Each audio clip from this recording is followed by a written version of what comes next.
प्रवेश एग्जाम में आप सभी का स्वागत है। आज हम बात करने वाले हैं भारत के इतिहास की एक ऐसी वीरांगना की जिनका नाम ही साहस का दूसरा नाम है। ये है झांसी की रानी लक्ष्मीबाई, वो रानी जिनका शौर्य और नेतृत्व उन्हें एक किंवदंती बना गया। ये पंक्तियां तो हम सब ने बचपन में सुनी ही हैं, है ना? खूब लड़ी मर्दानी, वो तो झांसी वाली रानी थीं। सुभद्रा कुमारी चौहान की ये लाइनें पीढ़ियों से हम सुनते आ रहे हैं और यही लाइनें उनकी योद्धा वाली छवि को हमारे दिलों में हमेशा के लिए बसा देती हैं। तो सवाल ये उठता है कि आखिर कैसे एक अकेली महिला भारत के पहले स्वतंत्रता संग्राम का इतना बड़ा चेहरा बन गईं? आइए आज इसी सफर को समझते हैं। हम उनकी कहानी के उन अहम पड़ावों पर गौर करेंगे जो इतिहास को समझने और हाँ, एग्जाम पॉइंट ऑफ व्यू से भी बहुत जरूरी हैं। तो चलिए कहानी की शुरुआत करते हैं बिल्कुल शुरू से, उस दौर से जब बगावत की आग अभी भड़की नहीं थी।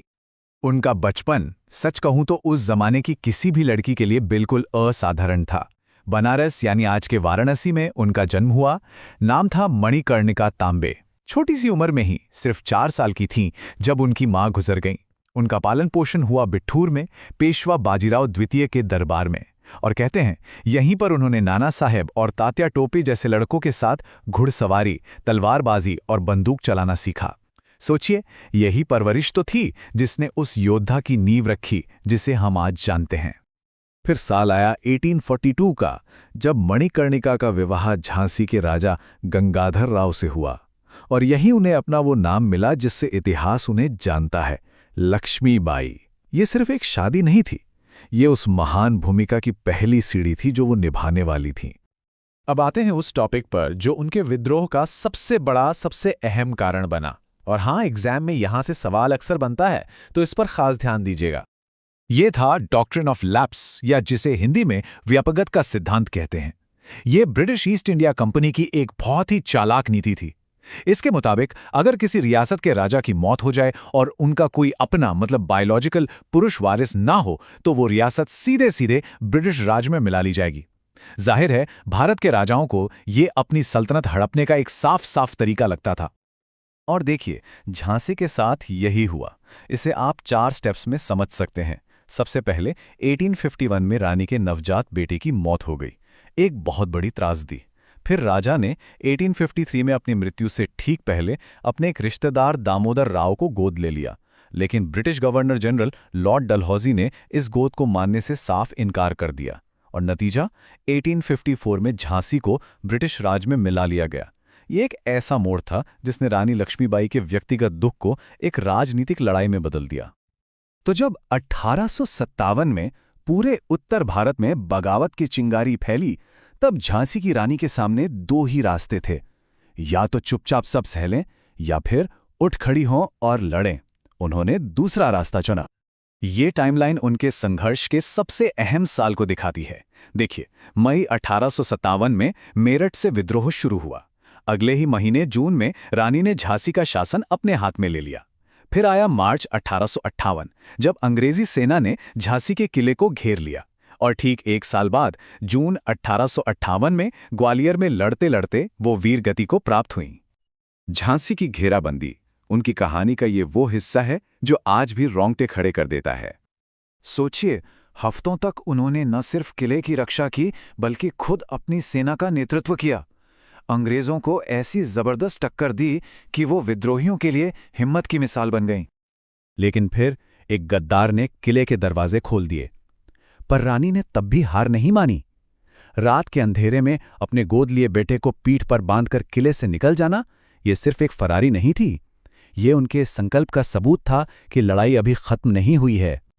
वो रणभूमि में शहीद जरूर हो गईं, लेकिन असल में उनकी कहानी तो वहीं से शुरू हुई। उनके दुश्मन जनरल ह्यू रोज, जिसने उन्हें हराया था, उसने खुद कहा था, विद्रोहियों में वो अकेली मर्द थी।